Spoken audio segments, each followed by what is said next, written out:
Welcome to this new series by the Hebrew Café, in which we're going to be covering the adapted story of Joseph from Genesis 37 onward from Kutz Josberger's Learning Biblical Hebrew Workbook. We'll start this week with Genesis 37 verses 1 and 2 as they've been adapted, and then we'll move forward in the following weeks.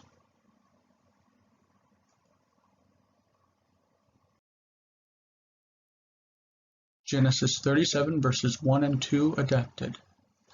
Yaakov yashav bichna'an, ויוסף והאחים שמרו את הצאן ליעקב, ויבוא יוסף אל יעקב עם דבר רע על האחים. Okay, this text introduces us to the story of Joseph by first telling us that Jacob, his father, Yaakov, Yashav bichna'an, dwelt in Canaan. The original text says, Vayeshev Yaakov be'eretz megurei aviv, be'eretz Canaan.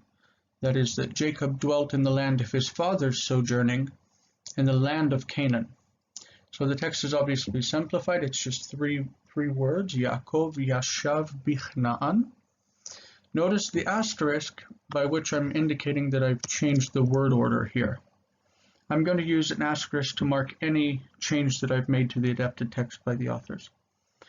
In this case, I believe, as John Cook and Robert Homestead have demonstrated, that the unmarked word order in Hebrew, the natural word order, should be subject-verb, and we'll talk about that in our lessons. Second verse says, ויוסף והאחים שמרו את הצאן ליעקב. Ve is our word meaning and. Okay, it's attached to the word that follows it. ויוסף means and Joseph. והאחים, ha means the. So and the brothers, achim, from the word ach, brother.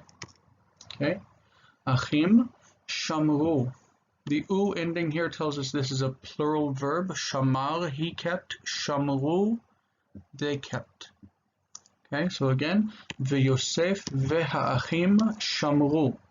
And Joseph and the brothers kept et hatzon.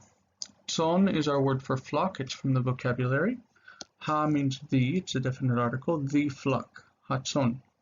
Notice that et is an untranslated word. This is a preposition in Hebrew that appears only before a definite direct object. Of course, there's another use for it also. It can mean with, but that's not what it means here. It actually does mean that at the bottom right here, but we'll look at that at the end. So, Yosef ve'achim shamru tatzon leYaakov. LeYaakov means for Jacob. That is who they were keeping the flock for, or watching the flock for. Vayavo. Vayavo. This is the verb coming first. This is a vav consecutive form that we'll go into very soon. Vayavo means and he came. Vayavo. It's third person masculine singular. And he came, and Yosef is the subject of that. Vayavo Yosef. Joseph came. And Joseph came El Yaakov, to Jacob, El Yaakov, im davar ra, with an evil word or an evil report in this case. I've changed the word with to im because it makes better sense for me. The authors originally wrote it with be davar ra, but I don't think that's the best option. Im davar ra al ha'achim. Al means concerning or about. Could also be against. He came with an evil word or an evil report against his brothers or concerning the brothers.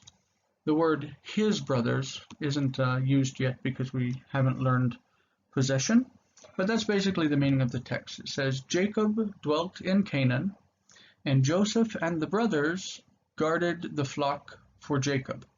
And Joseph came to Jacob with a bad report or a bad word about his brothers or against his brothers. The original text, just so you can compare, you don't need to translate it all, but just so you can hear what it really says. Vayeshev Yaakov be'eretz megorei aviv, be'eretz Canaan. This is where we got here. Ele toldot Yaakov, Yosef ben 17 shana, okay, that's Joseph, 17 years old. Haya ro'eh et echav, he was shepherding with his brothers, the et is with, Batson, among the flock. Vehu na'ar, and he was a young man. Et b'nei Bilha, or Vilha it says, et b'nei Vilha, et b'nei Zilpa. These are his stepmothers, I guess they would be.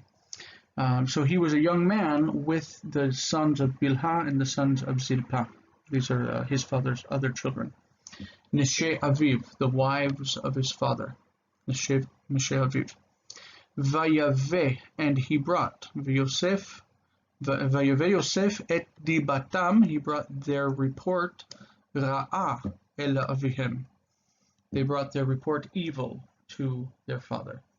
And notice that the word davar is used for word in our adaptation, but the real word here is diba. Diba becomes dibatam, their report. We'll get into the meaning of all of this as we advance into Hebrew. For now, focus on the meaning of that top section, the adapted text, and understanding the pieces of it as we move forward. The next video will be on the next part of the adapted text, and I'll still read the original text as well. I hope this has been enjoyable and that you found it useful.